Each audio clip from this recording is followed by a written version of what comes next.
Hi നമസ്കാരം. ഷൈലാസ് കിച്ചണിലേക്ക് എല്ലാവർക്കും സ്വാഗതം. ഞാനിന്നിവിടെ ചെയ്യാൻ പോകുന്നത് പച്ചപ്പപ്പായ ഷെയ്ക്കാണ്. അതിനായി ഒരു ഇടത്തരം പച്ചപ്പപ്പായയുടെ തൊലിയും കുരുവും കളഞ്ഞ് നല്ലതുപോലെ കഴുകി വൃത്തിയാക്കി ചെറിയ പീസാക്കി ഇവിടെ വെച്ചിട്ടുണ്ട്. ഒരു പാത്രം അടുപ്പിൽ വെച്ചിട്ട് ഈ പീസാക്കിയ പപ്പായയും കുറച്ച് വെള്ളവും ഒഴിച്ച് നമുക്കിതൊന്ന് വേവിച്ചെടുക്കണം. അങ്ങനെ പപ്പായ ഇവിടെ വെന്ത് വന്നിട്ടുണ്ട്. അതിലേക്ക് ഒരു നുള്ളുപ്പും കൂടി ചേർത്ത് ഫ്രിഡ്ജിൽ തണുപ്പിക്കാൻ വയ്ക്കണം. എന്നിട്ട് മിക്സിയുടെ ജാറെടുത്ത് അതിലേക്ക് ഈ വേവിച്ച് വെച്ചിരിക്കുന്ന പപ്പായയും വെള്ളവും പിന്നെ ആവശ്യത്തിനുള്ള പാൽപ്പൊടിയും പഞ്ചസാരയും അത് ഓരോരുത്തരുടെ മധുരം അനുസരിച്ചാണ്. നമുക്കൊന്ന് മിക്സിയുടെ ജാറിലേക്കൊന്ന് അടിച്ചിട്ട് വരാം. അങ്ങനെ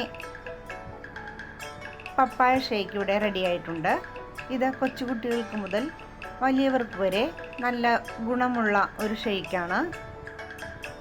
മധുരം ഓരോരുത്തരുടെ ഇഷ്ടമനുസരിച്ച് ചേർക്കാവുന്നതാണ്. എല്ലാവരും ഒന്ന് ട്രൈ ചെയ്യണേ.